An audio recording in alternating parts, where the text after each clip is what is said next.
भगवत दर्शन उसी को प्राप्त होते हैं जिसकी भगवत दर्शन की प्रबल उत्कंठा के लिए 4 बातें जीवन में आ जाएं। पहला, नित्य निरंतर नाम जप रसिकों के संग से। शर्त है रसिकों के संग, भजन न होई संग बिन। हे मनमानी नहीं होता, रसिकों के संग से भजन की वृत्ति। प्रमाणित भजन होना चाहिए, आचार्य परंपरा, गुरु परंपरा से। दूसरा, भगवद विग्रह को साक्षात भगवान का स्वरूप मानना। जैसे कुछ ऐसे भाव वाले लोग हैं कि अरे पत्थर पूजने से, धातु पूजने से क्या प्राप्त, क्या वहां भगवान है? कौन सा तुम्हें ज्ञान है भाई? कौन सा ज्ञान है?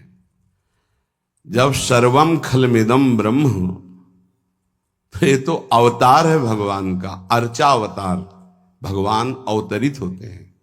जैसे हम छवि विराजमान किए, जब हम भाव सेवा करते तो भगवान छवि में आके विराजमान होते हैं, भगवान विग्रह में विराजमान होते हैं।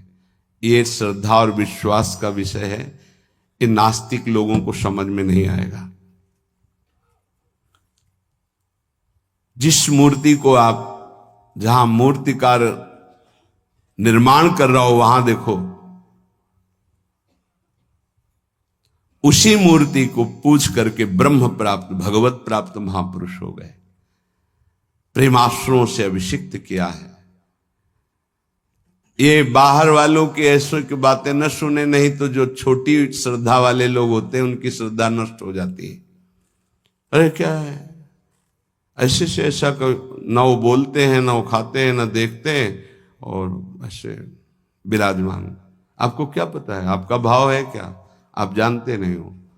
भाव आ जाएगा तो साथ चलते हैं, बोलते हैं, खाते हैं, देखते हैं। भाव का खेल।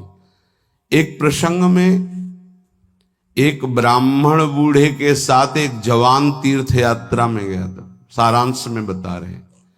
ब्राह्मण तीर्थ यात्रा का इच्छुक हुआ, पर उसको लगा कि मेरे बेटे तो हैं, पर धनी होने के कारण वो विलासिता में युक्त हैं, मेरे साथ तो चलेंगे नहीं। अगर कोई जवान आदमी मिल जाए, मुझे तीर्थ यात्रा करवाए, उसे कुछ भेंट पूजा दे देंगे। तो एक गरीब ब्राह्मण का जवान लड़का था, बात की तो उसने कहा हमारा भी सौभाग्य होगा कि तीर्थ यात्रा होगी और आप हमारे पिता तुल्य, आपकी सेवा होगी। समस्त तीर्थों में भ्रमण कराया।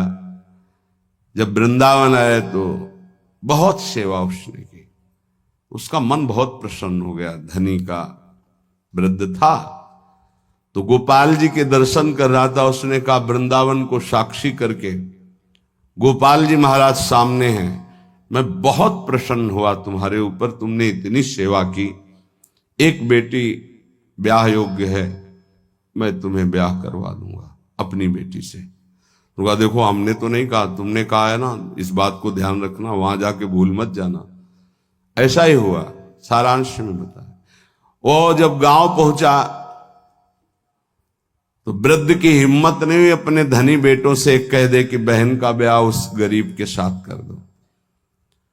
काफी दिन हो गए, कोई चर्चा ही नहीं, तो ब्याह की बात थी। उस गरीब ब्राह्मण ने जाके कहा बूढ़े ब्राह्मण से कि आपने कहा था भगवान के सामने कि अपनी बेटी का ब्याह तुम्हारे साथ कर देंगे। तो जवान बेटों के भय से उसने कहा मुझे याद नहीं ऐसा कुछ।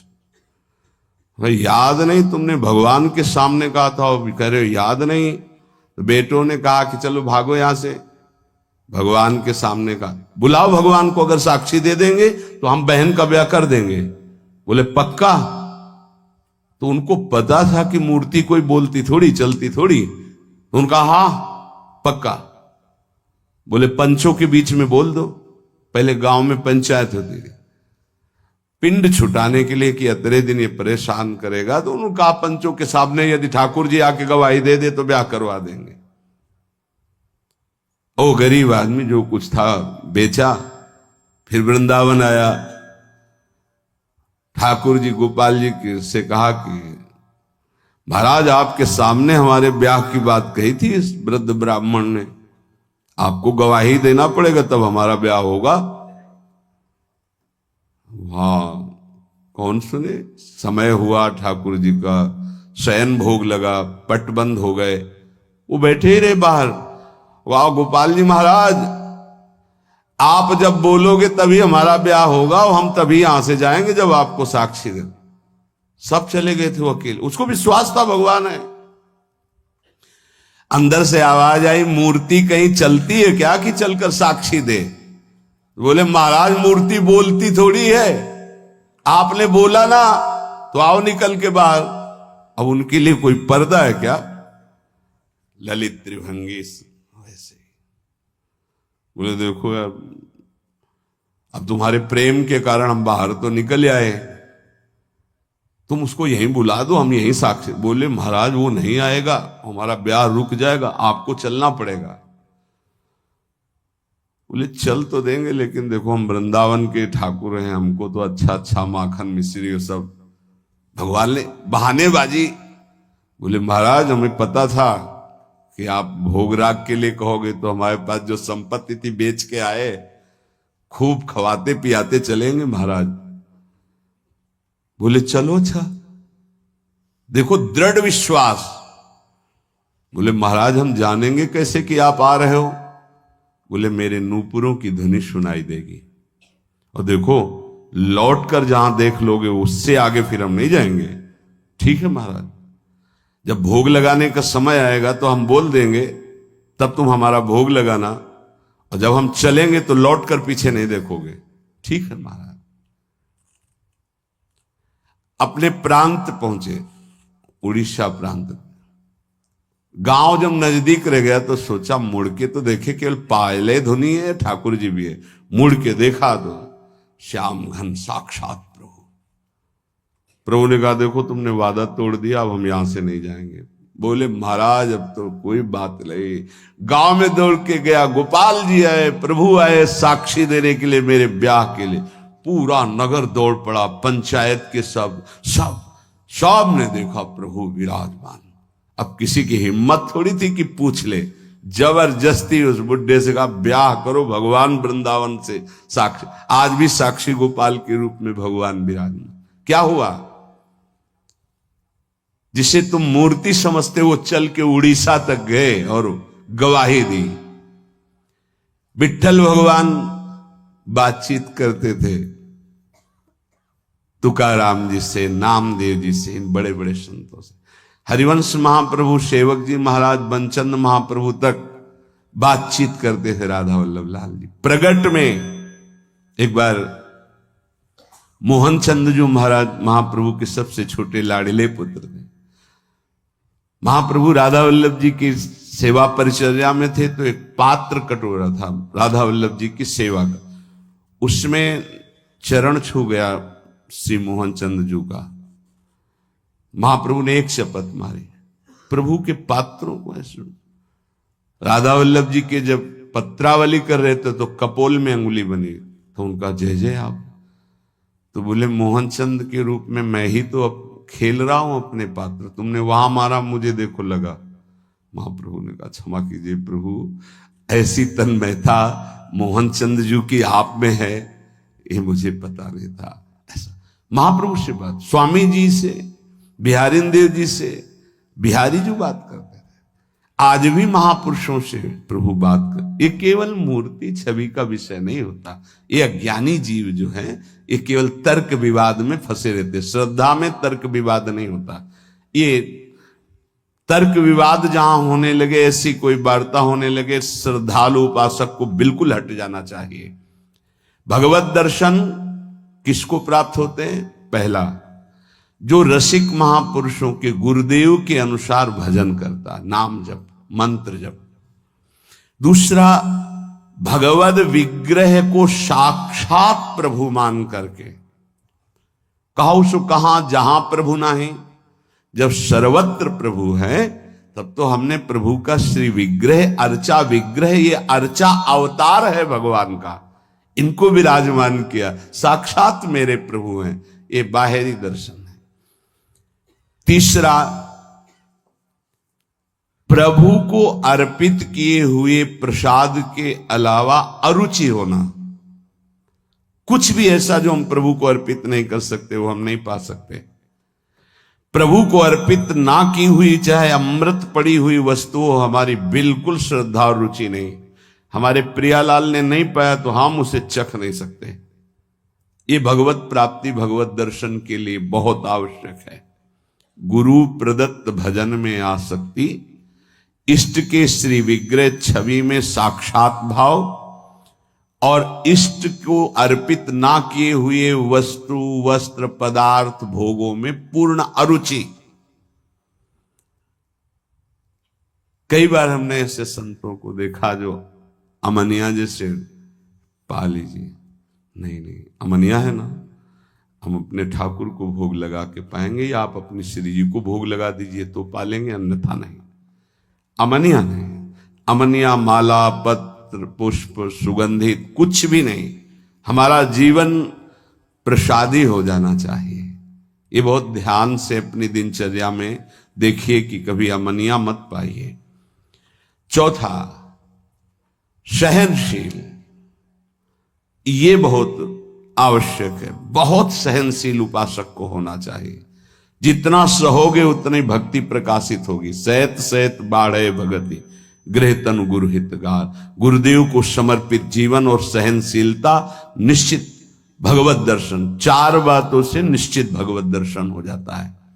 ये बहुत खास बात है जिसको धारण करना बहुत कठिन है, पर गुरु कृपा पात्र बहुत सरल ढंग से इसे निर्वाह कर ले जाता है।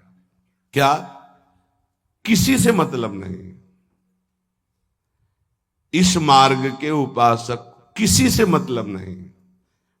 पहले तो कहा पीछे वाले में कि जो विषयी पुरुषों का समूह है उनके संग से भयभीत रहे, कभी संग न करे। अब आगे वाले में महान संगा नाम किसका ये स्वरूप होता है?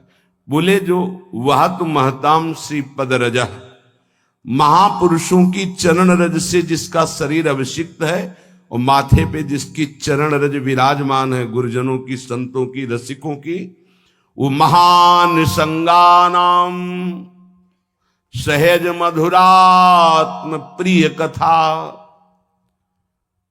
वो निसंग ही नहीं, महान निसंगानाम, जागृत स्वप्न सुषुप्ति कभी भी कहीं भी उसका किसी से संबंध नहीं है, शरीर से भी नहीं। क्योंकि महान संगानाम तभी हो सकता है, शरीर से भी नहीं। यह ज्ञानी जीव जानते नहीं। कहते हैं शरीर तो यहां छूट जाता है, फिर गति किसकी होती है? भगवत प्राप्त। शरीर तो एक कपड़ा है, समझते नहीं हो। इसके नीचे एक कपड़ा है, सूक्ष्म शरीर, उसके नीचे एक है कारण शरीर। आप पहनने वाले हो, ये आपके कपड़े हैं। एक छूटता है सिर्फ स्थूल शरीर, सूक्ष्म शरीर और कारण शरीर को लेकर के बार बार जन्म मरण होता रहता है, कपड़े बदलते रहते हैं। और जो जीवन मुक्त हो गया तो तीनों शरीरों का संबंध खत्म, और दिव्य चिन्मय चिदानंदमय शरीर को, भावदेह को प्राप्त करके चिन्मय धाम में, चिन्मय लीला में, चिन्मय प्रिया प्रीतम के समीप हो जाता है। वो महान संगानाम, साधक का स्वभाव ऊपरी बड़ा ही रुक्ष होना चाहिए। साधक का रुक्ष, सबको ये लगना चाहिए कि बड़ा बेरुखा आदमी है ये, बच जाओगे। गोस्वामी जी ने भी लिखा है, गिरा अरथ जल बीच सम, कहियत भिन्न न भिन्न, बंदों सीता राम पद, जिन्हि परम प्रिय खिन्न। खिन्न मानसा, किसी से कोई संबंध नहीं। कोई बात करे तो उदासीन होकर बात करे, उसको रस ना मिल पावे। उसको प्रियता समझ में ना आ पावे। साधक की बात कह रहा हूं, आगे चल के तो सब जीवन शो प्रीति रीति निभात आपनी, वो स्थिति आ जाती है। पर साधक को चाहिए वो अपना बाहरी स्वभाव उदासीन रखे, खिन्न रखे। ये हर समय भौं चढ़ा के बात करते हैं, इनका तो कोई प्रेमवादी से लगना चाहिए। मुस्कुरा करके बात करना, ये आगे चलकर आता है। हंसी बोले बहुमान दे, बहुमान किसको दे रहा? आराध्य देव को। वो हंस किससे रहा? आराध्य देव से। साधक की हर समय स्थिति ऐसी नहीं होती, इसलिए उदासीन अति रही गोसाई। पूज्य श्री गोस्वामी जी महाराज कहते हैं साधक को उदासीन रहना चाहिए, बाहर से गंभीर, हंसी मजाक बातचीत गंभीर। सत्य बात तुम्हें बता दी, स्वीकार करो ना स्वीकार करो, आगे चलती है। उदासीनता, गंभीरता, खिन्नता ये साधक के स्वभाव में होनी चाहिए।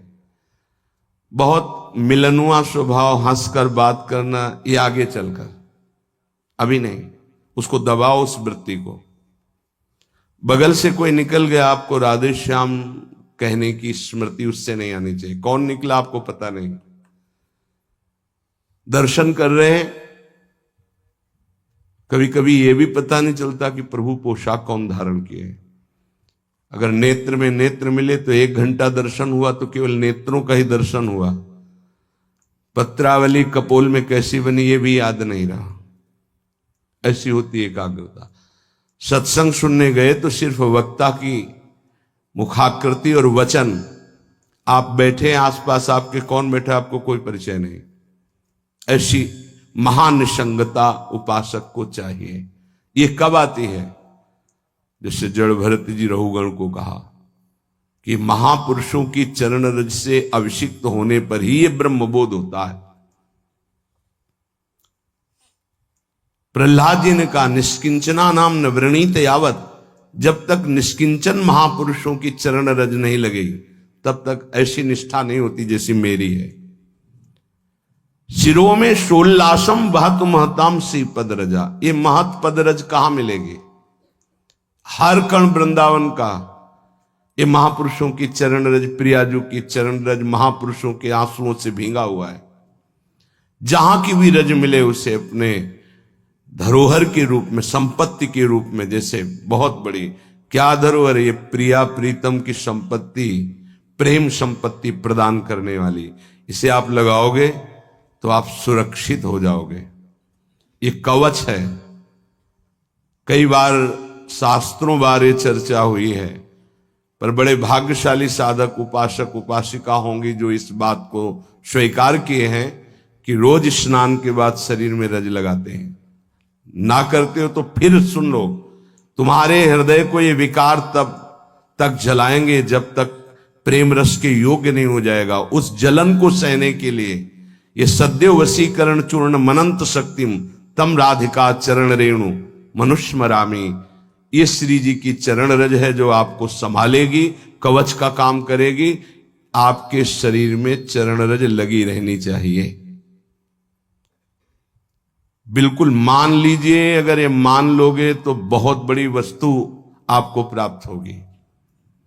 शरीर में वृंदावन की रज लगी है, शरीर छूट जाए तो भगवत प्राप्ति हो जाएगी। मान लीजिए, बहुत बड़ी बात है। धन्य है वो उपासक जो रजोपसेवी है, रज लगाते हैं। एक ब्रजवासी आए, उन्होंने प्रश्न किया कि आपके जुगल उपासना में तो काली बिंदी लगती है, आप क्यों नहीं लगाते हैं? श्री कहते हैं उसे, काली बिंदी और सिंदूर की बिंदी। पूज्य श्री सदगुरुदेव भगवान ने आदेश किया, त्रिपुंड लगाते थे जब शरणागति का, कि हम आचार्य आज्ञा से चलते हैं।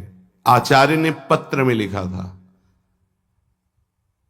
वृंदावन रजोपसेवी जोरी सुमिरन बाचनो, वृंदावन नित्य विहार चंदन लेनो। तो रजोपसेवी जोरी है तो रज का तिलक है, और बिहार चंदन जो प्रसादी है वो ये लगा है। बस वो कोई वृंदावन की वस्तु नहीं है जो काली टिक्की है। ये वृंदावन की रज और वृंदावनेश्वरी का प्रसादी चंदन, इसके सिवा तो ब्रह्मा जी भी आकर कहें तो हमारी समझ में नहीं आएगा, क्योंकि गुरु के वाक्य के आगे किसी का नहीं। वृंदावन रजरानी, वृंदावन वृंदावनेश्वरी, इनमें हमारी अनन्य आसक्ति हो जाए। जो लगाते हैं उनको प्रणाम है, पर हमारी गुरु आज्ञा है। आचार्य श्री हितजू महाराज, वृंदावन रजोप सेवी हरिवंश जोरी सुमिरन बाचनो, वृंदावन नित्य विहार चंदन लेनो, आज्ञा है, उसी का पालन है। अगर महापुरुषों की चरण रज लग रही है तो महानिशंगा नाम मान लीजिए। बार बार इसलिए कह रहे मान लीजिए, आप में सामर्थ्य नहीं कि आप असंग हो सके। महानिशंगा नाम तो बहुत बड़ी बात है, वो कहीं आ सकते नहीं, न स्वभाव में, न सूक्ष्म शरीर में, न स्थूल शरीर में, और न बाहरी व्यवहार में। वो अपने स्वरूप में स्थित महापुरुष है, वही महानिशंगा नाम होता है। फिर क्या बोले? सहज मधुरात्म प्रिय कथा, अपनी प्यारी जी और प्यारे जी की कथा सुनते ही उसकी दशा बदल जाती है। प्रसंगानाम प्रेमोत्पुलक गलदस्रा कुलगिराम, अश्रु प्रवाह हो रहा है, पुलकित तन हो रहा है, गदगद कंठ हो रहा है। ये सहज मधुरात्म, सहज मधुर रस प्रदान करने वाली प्रीतम की चर्चा सुनते ही, पद गाते ही दशा बदल गई। कैसे हुआ? बोले महापुरुषों की चरण रज का प्रभाव। अपारे श्री वृंदावन रस महाब्धो विहरताम, इस महाप्रेम रस के अपार समुद्र में विहरण करने वाली, जो जुगल जोरी विहार करने वाली श्री श्यामा श्याम है, इनके प्रेम में जो उल्लसित है, उनकी चरण रज सदैव मेरे माथे पे लगी रहे। तो सदा राधा कृष्ण प्रणय पुलकासुद गम भृतहा, राधा नाम सुनते ही रोमांच हो गया, अश्रु प्रवाह होने लगा। श्यामा श्याम की बात सुनते ही, पद सुनते ही पुलक, पुलकावली, अश्रु बहने लगे और देह कंपायमान होने लगी। ये बड़े भाग्यशाली, इसमें जानबूझकर नाटक न करे, स्वाभाविक आ जाएगा। नाम जप करो, रस सिंधु वृंदावन की रज लगाओ और रहने से रहो तो स्थिति आ जाएगी। एकांत में चिल्ला चिल्ला के रोने का मन होता है। जैसे डकार आती है ना, तो उसको निकलना ही पड़ेगा। ऐसे रोना आता है, स्वाभाविक। क्यों रोना आता है? कुछ चाहिए, कोई दुख, कोई विपत्ति? नहीं, स्वाभाविक वो एक प्रक्रिया है उस प्रेम की। रोना आता है, हल्का हो गया, रोया, थोड़ा शांति मिली। अगर रोएगा नहीं तो रह नहीं सकता, उसकी दिनचर्या है रोना। कभी भी कहीं भी भाव आ जाएगा। किशोरी कंदर्पा कुल कनक गौरांग लतिका, आहा, जो किशोरी जो हमारी गौरवर्ण है, जो कनक लता है, ऐसे उपासक का यही जीवन हो जाती है।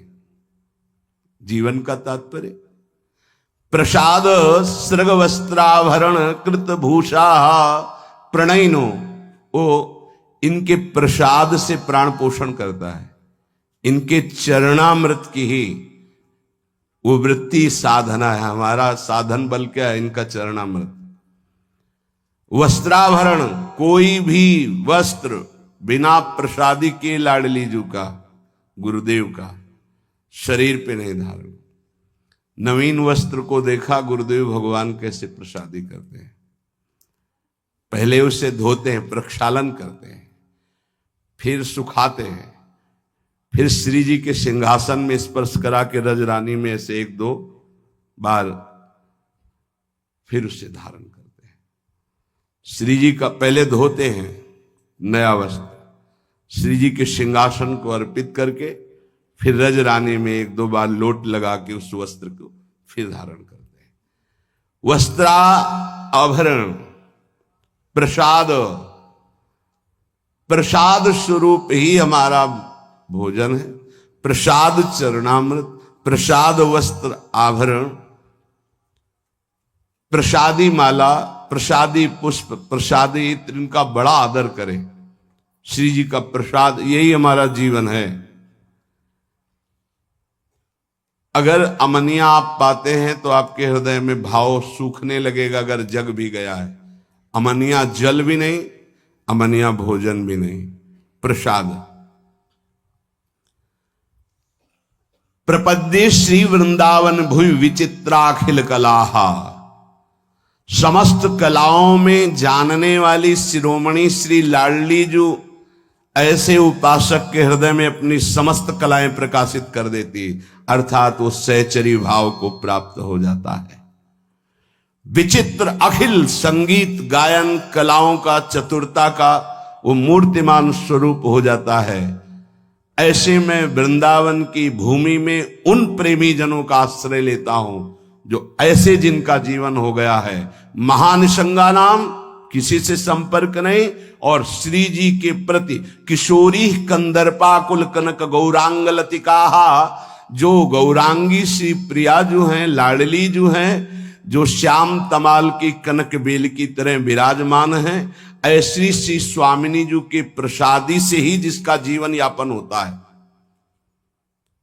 ऐसे मैं रसिकों को इस वृंदावन भूमि में माथा रखकर प्रणाम करके उनकी चरण धूलि माथे पे धारण करता और उनका संग करने की अभिलाषा करता हूं।